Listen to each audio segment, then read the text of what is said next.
Howard Brown, you know the name Howard, the man from the Halifax adverts. Well, he's made his musical comeback this week after releasing a new protest song titled What Happened, which questions some of the big changes that we're seeing in our society. Many people call it wokeism, extreme political correctness. Howard says it's not an anti-woke song, but he just wants to have a conversation about what's happening to our society. Howard previously hit out against this culture following the decision by Halifax, the bank, to introduce pronouns on employees' name badges. He described the decision back then as disgraceful and said that Halifax had got it wrong. His latest swipe at the utter madness sweeping the nation includes dancers from the English National Ballet and Leo Kearse, the comedian and TV News presenter, as a 6'7" transgender unconscious bias trainer. It's worth a watch. What happened? Everybody's scared of being attacked. What happened? Suddenly opinions are now facts. What happened? Seems we're descending to new lows, and my glasses are still slipping down me nose. Some things just never change. My glasses are still slipping down me nose. I hope they don't make that illegal. I said my glasses are still slipping down me nose. Don't want to be cancelled. Well, he's a star all over again. I watched the whole video last night. Check it out online. It's hilarious, but it's powerful as well and sparks a great debate. And I think it's a good tune. Howard Brown, welcome to GB News. Hi, Mark. How are you? I'm very well. It's great to be here. I'm thrilled to have you on the programme. Thank you so much. I love the video. I'm not just saying that. It's a great tune. The lyrics are clever. So, simple question. What did happen? Well, I kind of just decided that I wanted to kind of make a fun song or be involved with a fun song. We got the idea to do it. So I thought, well, let's go with it. And it just basically highlights some of the issues that are going on today.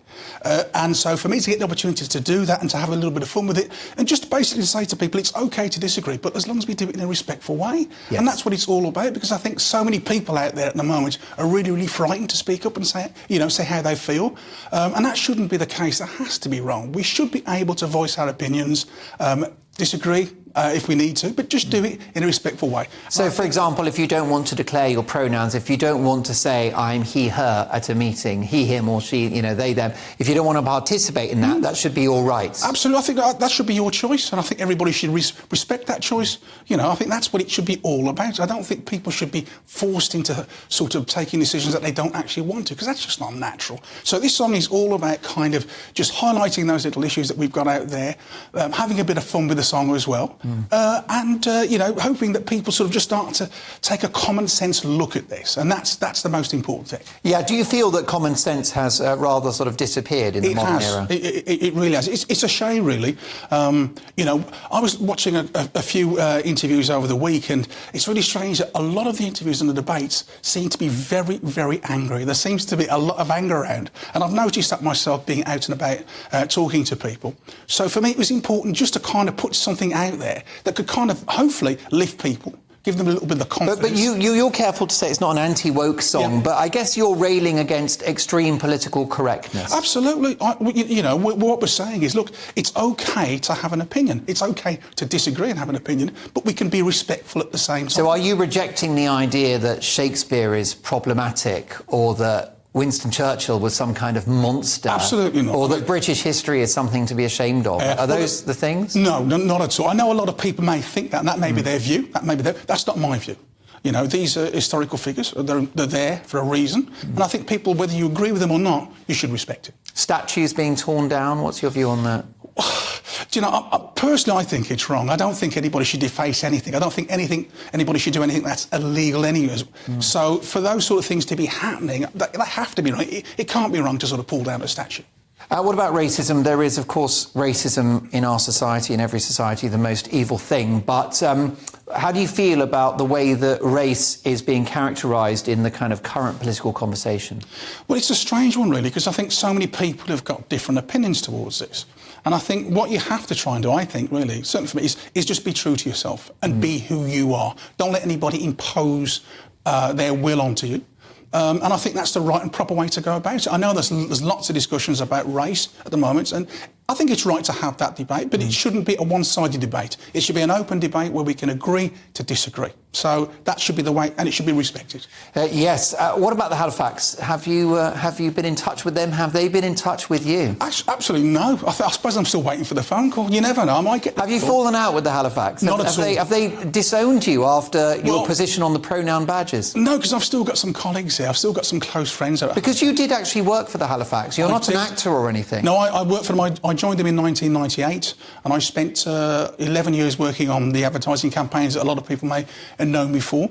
Had a fantastic time. I still have a fondness for Halifax. It's a great place. They gave me a wonderful opportunity. But going back to kind of the pronoun badges, I believe that they got that wrong, because the customer should always come first. And I think they lost a little bit of sight there, because I know that a lot of customers out there were very disappointed when, you know, it's okay to make changes, we know that, but then to turn around to your customers and say, well, if you're not happy with it, close your account. Yeah. I think that's just a bit wrong. Yes, that wouldn't happen on your watch if you were looking after a customer. No, because the thing about Halifax, we were a family, and we wanted to bring our customers in as a family.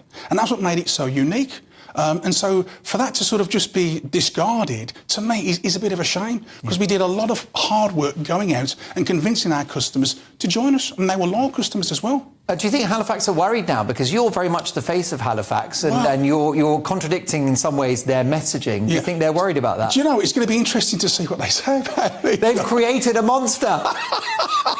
But a friendly one. A friendly and talented monster. A friendly and one. a very handsome one as well. Well, thank you so much. Can I say you look exactly the same as you did in the adverts 10 years ago? Well, thank you so much. But I can tell you the secret to that. It is a glass of water with some lemon juice every day, and then on the bike 3 times a week, 20 minutes. Well, it clearly works. Thank you. Those adverts. Yeah. Did you get like Hollywood money for those adverts? Hollywood money? Well, you'd probably have to ask my agent about that. You know, because I'm imagining at first it was just your salary. Well, the funny thing about it is when I was first asked to do it, I mean, I'd studied music anyway, so to get the opportunity to sing and dance, in a wonderful production was wonderful for me. So I didn't think anything about the money side of it. Yeah. And strange enough, after I did the first commission, I didn't really want to do another one, because I was focusing on a career in banking. But then when I was offered the second commercial, and I did that. That was it. I was in love then, you know. Yeah. So they didn't have to sell. And did you get a proper deal after that?